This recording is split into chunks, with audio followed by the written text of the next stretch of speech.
finger millet fell out of farming practice and why it was replaced by other grains like maize?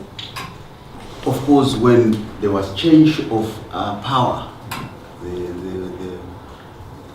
I'm not saying it in that political sense as such. There's the white men who came to Zimbabwe and they to establish their rule, the power and authority and so on. They introduced the crops which they thought were good for the people, and also to promote manufacturing in urban areas and to be able to feed urban populations and people working on the mines. They had to find a crop or they brought a crop which is maize, and then started promoting the growing of maize by the commercial farmers, by the communal areas and so on. And then the seed houses took advantage of that and did a lot of research in terms of breeding different varieties of maize, which would do, according to them, in different regions and so on, with better yields. In terms of eating habits, people, whether it's brainwashing or whatever, believe that food prepared from maize is more superior than our finger millet. That's how then it disappeared and taken over by maize. And the government agency or grain agency supposed to buy surplus grain from the people, we call it GMB, Grain Marketing Board, would only buy maize and not finger millet. So if you want money, you grow your maize and you can sell it to the government. And that's how it happened. Thank you. Take one at the back and then the lady in front. Yeah, I just wanted to ask a question that you get the food sources from the maize, from the millet and other crops, but seeing that India and Africa were major partners for maybe thousands of years because they were very close to each other, and just looking at the history, there was a history of using natural medicine from the herbs in Africa. Maybe that knowledge was shared with India back and forth. So while you're getting good yield from the food crops from the millet, I've just seen when I've been doing my research in terms of natural medicine, very little which is actually pertaining to the benefits of not getting the medicine from the plants in a sort of drug type of way, but actually in the whole way where you're getting the whole plant and you're keeping everything together in terms of holistic medicine. And I've just seen very little which is talking about the holistic medicine from natural plants in Africa. And for me, I see that as a big problem because we in the West, we see all these aid agencies going into Africa and just see the size of Africa, we see all the resources they've got in terms of natural. And then I think what's going on, because you've got India as the next door neighbour and they've got a tenth of the size. I think it's not just these plants you've lost, but indigenously you've lost other plants as well. And how to recapture that knowledge, not just for food, but for holistic medicine. If you promote complete health for the families, which includes the medicine and locally available cheap medicine, that's then the need for uncovering the indigenous knowledge system. We've got all the herbs and everything, but knowing what each herb is used for is one of our biggest problems. So in terms of economic self-sufficiency, improving the economic well-being of the family, that would be a very useful project that we can add on, in addition to other things like your fish farming, beekeeping and so on. And sorry, how can you get this past the establishment of the West, which says that all these indigenous herbs for medicine is not scientifically proven? And you go to India and Africa, it's there for 5,000 years. Yeah, but the good thing now is there is an increasing awareness on the medical practitioners of the usefulness of those herbs. And where people can take them side by side. They are not saying, or we are not saying, stop taking the conventional medicine. But we are saying, where you can supplement that, because it's cheap, it's there in the bush, And maybe if you grow it in your backyard, just when you have a flu, just take those leaves, chew them, and the flu, is treated. If it's not, but you can take them concurrently with your flugel, whatever, and so on and so on. You were comparing, let's say, Africa with India. We have to remember that Africa suffered 400 years of slavery. When our people from the age of 5 to 40 were kidnapped from Africa. So a lot of knowledge got lost. Okay, so that's 400 years, and India didn't suffer that. But we still, in Nigeria, we still have, we use food as medicine. So our soups, what we call soups, it's got all these herbs that are good for you and things like that. But you're right, we are beginning, because it was a traumatic experience. Yeah, I just meant in terms of before the 400 years, India and Africa were probably sharing knowledge because of trade routes and so on. Yes. Nothing to devalue the But past my 400 years. question was this, is that we have millet in Nigeria, but I eat a different type. It looks kind of bigger and Whiter. whiter, yeah. So can you talk about the different forms? Plus, my farm is mostly animals. Would this kind of, would this be like animal feed? It can be very good animal feed because, as we say, what you are looking for feeding animals is the nutrition that is in that grain. And it has everything that your animal needs. In our case, our chickens do so well if you feed with that. They lay more eggs and so on and so on. And the goats also, you don't waste anything on this thing. The stock is used to feed your cattle. The grain you also feed your chickens, and you feed your people and so on. Nothing is wasted on this thing. And can you talk about the different types of millet? Yeah, that's right. Yeah, I said there are 5. Okay, there's finger millet. It has 5 varieties, right? But in terms of nutritional content, all the 5 have the same. They look different. Some of them are a bit whitish, some of them are darkish, and so on. Some of them, of course, like this one. And we say this one is the best in that you have, on average, a better yield than the other 4 varieties, right? And in terms of millets, you have got your pure millet, which is a bigger grain than this one. That's going to be pearl millet. Pure millet. Okay, Yeah. alright. And then you've got a sorghum, which is also a millet family. That's right. And the sorghum is also different varieties. And the white one. And the white one, yeah. Yeah. That's right. Thank you. Are you at all worried now with the scale that you've achieved that donors or government ministries are going to try and come in and sort of get involved and possibly pollute the work that you're trying to do? Very much so. But the good thing about it is the program is now owned by the people. They drive it. They know the benefits of the program. Even if you get your donors and so on and so on, they know what has happened in the past, right? They are likely to resist whatever comes in. And politicians always want to associate with success. Yeah. That's right. They would want to take ownership of the program. That the people know that. And like when Mrs. Mlambo insisted that, whenever we have field days, no politics. It's just agriculture and so on. And the good thing is we've got some politicians who understand that, when it comes to food projects, and I remember Rugare Gumbo, who was the then Minister of Agriculture, said there are 2 things that you should not involve politics: food and education. That's right. But of course, you have got some others who get carried away, who want to take advantage of the people and so on. But when people are self-reliant, they look after themselves. They have self-confidence. They are not likely to listen to such things. So we are not worried at all. There's a large irrigation project nearby that is was funded and set up by a charity. Oh, I wasn't going to name it.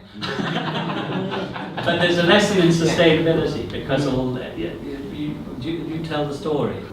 They set it up, and then after setting it up, they gave it to the community, right? But they did everything. But then, you need fertilizer. You need all sorts of other chemicals to grow a good crop. But as soon as Oxfam withdrew, people went back to the old ways, and there's no fertilizer, there's nothing. And the crops which they get, the yields are very poor, despite the fact that there's water in that. Anything that originates from the people, they don't take it as theirs. If someone brought it, it's his, and whatever. And I think the engagement from the beginning was not correct. The need came from Oxfam. You need irrigation, and we are going to do it for you and give it to you. That's right. But was that the really need? The need was food, right? and food, to get food in this area, do you need irrigation or do you need something else? And that something else must come from the people. No, I really enjoyed the story. Unfortunately, I missed a little bit at the beginning, so apologies if you've already mentioned this. But I was curious to know whether the varieties of millet that we use were all indigenous varieties, or whether any of them were sort of hybrid varieties. Because recently there's been a sort of growing interest in investing in crops like millets and actually developing different varieties, hybrid varieties, or whatever ways of increasing productivity of these crops. And you have funding coming in to invest in the research to develop new varieties, but at the same time that risks taking those varieties out of the hands of farmers, the control over those seeds out of the hands of farmers. And I sort of wondered in what way that dynamic has played out in your context, and also how you see that in a bigger picture, because a lot of the investment into behavior change happens when people see an economic value in returns from a new seed, which is going to come back to someone, so whereas in this case it doesn't seem like there's anyone getting that. What we are saying is, even the government itself has paid very little attention and has spent nothing and very little at all in terms of promoting the finger millet grain. The seed houses, they spend a lot of money carrying out research on coming out with high yield breeds of maize, and nothing has been done in terms of finger millet. And really what we would be very happy, we would welcome research in finger millet so that they can produce a variety that is a higher yield in that environment, right? Which can give them a better crop and so on. What effect it would have, what change it would have in terms of maintaining the same nutritional values and so on, I don't know. But I'll be very happy if someone would come in and say, let's establish a research station where we can breed the best finger millet crop, which is a higher yield than what we have right now. But we've got 5 varieties of finger millet. They are almost like the same, and so on. They are different in that they look different, but within the same family. It's a small seed, the same as this one, but some of them look white, some of them look a bit brown, dark brown, or even more like black and so on. And the way they look when they grow, when they mature, is also different. Some are very closed up, right? Some are a bit open, some are very open when they mature. I just had a question about how. You were saying how you managed to show how you could mechanize the harvesting of millet. But I was wondering how extensive the use of mechanization actually was at the moment, and how you envisaged, if you envisaged it, sort of spreading out throughout. That's right. Very good question. And what we really are saying is, let's mechanize it in the same way as maize. But in terms of growing, the weeding and so on, crop husbandry, caring of the crop in the field, you can do exactly the same thing that you do with your maize and other crops. If you grow it in straight lines, spacing of 45 centimeters apart, and the difference between the distance between one crop or one to another, 15 centimeters and so on. That's right. It makes it easier and you can mechanize. What we have not yet developed in terms of mechanization is the harvesting. like maize, you put a combined harvester. We haven't experimented whether you can also use a combined harvester on this thing. So there's still a lot of research that needs to be done. And then the processing of the food to put it on the table. In finger millet, there are 3 stages that you need to do. There's the dehusking, right? Because as I said, the seed has got a skin which protects itself from insects. You have to remove it first, and then you do the roasting. You roast it, and then after roasting it, then you can mill it, produce flour like that one, that flour from finger millet. The milling is mechanized, but it is the dehusking and the roasting which is not mechanized. So, which makes it labor intensive. That's why the young women resist using it. That's right. And also, when you do the separating of seed from the shell, from the main one, you do it using a hard surface, in which case usually it's a rock, and some of the rocks are very soft, and as they hit it to separate it from, it's mixed with stones, little stones. But you know what we are saying is, if you can use a combine harvester, then you avoid the stones. If you can also use a hard surface that hasn't got the stones, then you don't have stones in your grain. That will then reduce the resistance, because when you make the food and the stones in there, and people don't like it. So there's quite a lot of research that needs to be done to make it comparable to your maize. But the biggest advantage is 1 cup of finger millet meal or meal is equivalent to 2 cups when you actually cook it. That's right. So a bag of 2 bags of maize are equivalent to 1 bag of finger millet. Take another one on the back on that side. The first lady, and then you do this. My question was about how, for instance, right now in Africa, there's also the whole discourse of a green revolution in Africa, and there's something like the Alliance for Green Revolution in Africa. So, and the models they adopt are very kind of often antithetical to the models which you have adopted here, where it's indigenous varieties, farmers have control over their seeds, where it's a process led by the community itself. So do you think efforts like this, where there's this like grand narrative of green revolution, can undermine some of the like community-led efforts that we are seeing through your project? Because I feel like from your story, the other thing which also comes through is that this whole people's control over their resources and people's own knowledge and people's own leading this process has been very significant as well in making this a success story. So I was kind of, and that also for me also links to, I don't know if you've heard about the whole food sovereignty movement, which is much closer to what I see your project is doing, where it's which is led by the people, and people are also kind of they have control over what development is happening and how food production is happening, and what are those big narratives and big development projects that are happening which have the risk of undermining efforts such as this. So the story I read about Ethiopia, where these land hungry people come and they are given large tracts of land to grow whatever they want to grow at commercial level. Maybe it could be soybeans, it could be whatever crop they want to grow.